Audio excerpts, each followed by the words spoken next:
ఒకప్పుడు మేము ఒంగోలు నెట్వర్క్ రంగంలో కేబుల్ రంగంలో మేము తోపులు అనుకునే కేబుల్ ఈరోజు మూతపడే దిశగా అడుగులు వేయటం జరిగింది.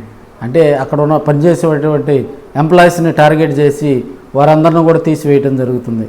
శ్రీ సత్య కేబుల్గా ఉన్నటువంటి ఈ నెట్వర్క్ గతంలో సత్య కేబుల్గా ఉండేది. దానికి ముందు కూడా 2 సార్లు పేర్లు మార్చినటువంటి సందర్భాలు మనం చూసాం. అదేవిధంగా ఇప్పుడున్న పరిస్థితుల్లో ఆల్రెడీ శ్రీకాంత్ కేబుల్ ఒంగోలులో ఉన్నటువంటి శ్రీకాంత్ కేబుల్ మూతపడింది. దానికి సంబంధించి సిటీ డిజిటల్ వాళ్ళు హ్యాండ్ ఓవర్ చేసుకోవడం జరిగింది. సత్య కేబుల్ను కూడా గత ప్రభుత్వం అంటే 2019 తర్వాత జరిగినటువంటి మార్పుల అనుగుణంగా కూడా 2022-23 కాలంలో అంటే కోవిడ్ టైంలో కూడా సత్య కేబుల్ను మూతవేసి అక్కడ ఉన్నటువంటి ఇక్కడ లోకల్లో అప్పటి ఎమ్మెల్యే అయినటువంటి బాలినేని శ్రీనివాసరెడ్డి చొరవతో కంది రవిశంకర్ అనే వ్యక్తి ఈ శ్రీ సత్య కేబుల్కి ఫస్ట్ ఎండీగా రావడం జరిగింది. ఆయన దాదాపుగా రమారమి 2 ఇయర్స్ నాకు తెలిసి 2 సంవత్సరాల వరకు కూడా ఆయన ఎండీగా పనిచేసినటువంటి సందర్భాలు చూసాం. అదేవిధంగా అక్కడ జరిగినటువంటి రాజకీయ ఒత్తిళ్లకు ఆయన్ను బలిపశువును చేసి కూడా ఆయన అక్కడి నుంచి తప్పించడం జరిగింది. తదనంతరం ఒంగోలు జడ్పీటీసీగా ఉన్నటువంటి చుండూరు రవిబాబు ఇక్కడ మేనేజ్మెంట్ ఎండీగా కూడా రావడం జరిగింది. ఆయన బాధ్యతలు చేపట్టినప్పటి నుంచి కూడా శాలరీ విషయంలో కొంత ఇబ్బందికర పరిస్థితులు కేబుల్ యాజమాన్యం ఒత్తిళ్లు ఎంప్లాయీస్ మీద గురి చేస్తుందని కూడా వాళ్ళు చెప్పుకుంటూ ఉన్నారు. అదేవిధంగా ఇక్కడ కొంతమంది పనిచేస్తున్నటువంటి ఎంప్లాయీస్ని టార్గెట్గా కూడా వాళ్ళందరూ అక్కడ పనిచేసేటువంటి వాళ్ళందరూ కూడా టార్గెట్ చేసి దాదాపుగా తొలగించడం అయితే జరుగుతుంది. అసలు ఈ కేబుల్ ఉంటుందా లేదా? ఎందుకంటే దామచర్ల మీద దుష్ప్రచారం చేయడం జరిగింది. కేబుల్ ఒకటి పెట్టుకొని దాదాపుగా ఈ కేబుల్లో ఓన్లీ అప్పటి ఎమ్మెల్యే అయినటువంటి బాలినేని శ్రీనివాసరెడ్డి వార్తలనే ప్రచారం చేస్తూ ఆయనకి కొమ్ము కాస్తూ కూడా దామచర్ల మీద దుమ్మెత్తిపోసినటువంటి సందర్భాలు ఉన్నాయి.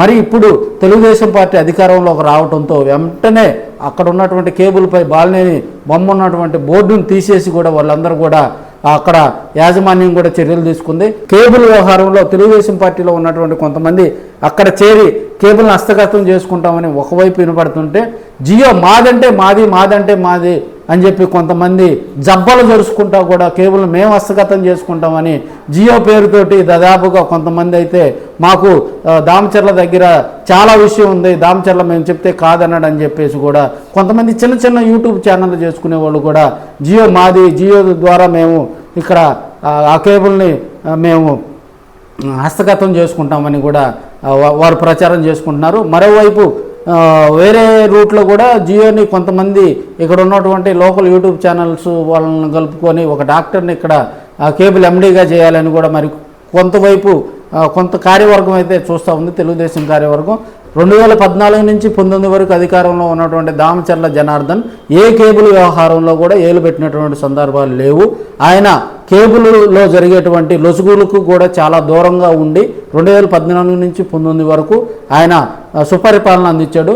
కానీ 2024లో ఇప్పుడు దాదాపుగా భారీ మెజార్టీతో గెలిచినటువంటి దామచర్ల ఈ కేబుల్ వ్యవహారంలో జోక్యం చేసుకుంటాడా అనేది కూడా కొంత ఆశ్చర్యం కలిగిస్తుంది. ఎందుకంటే ఆయన సౌమ్యుడిగా కూడా పరిపాలన చేస్తాడు కాబట్టి ఈ కేబుల్ వ్యవహారం ఇవన్నీ కూడా ఆయన పట్టించుకోడు. ఎందుకంటే అప్పట్లోనే ఆయన 2014 నుంచి 19 వరకు ఆయన పరిపాలన టైంలో కూడా కేబుల్ వ్యవహారంలో అప్పట్లో మేము కూడా కేబుల్లో పనిచేసాం, వేరే కేబుల్ని హ్యాండ్ ఓవర్ చేసుకోమన్నా కూడా ఆయన సున్నితంగా తిరస్కరించినటువంటి సందర్భాలు చూసాం. సో దామచర్ల జనార్దన్ దాదాపుగా ఈ కేబుల్ వ్యవహారంలో జోక్యం చేసుకోవడానికి కూడా కొంతమంది ఆ పార్టీలో ఉన్నటువంటి పెద్దలు కూడా మనం ప్రత్యక్షంగా వారితో మాట్లాడటం జరిగింది. అయితే ఈ కేబుల్ వ్యవహారం ఈ కేబుల్ ఉంటుందా, మూతపడిద్దా, లేకపోతే ఎంప్లాయీస్ను తొలగిస్తారా?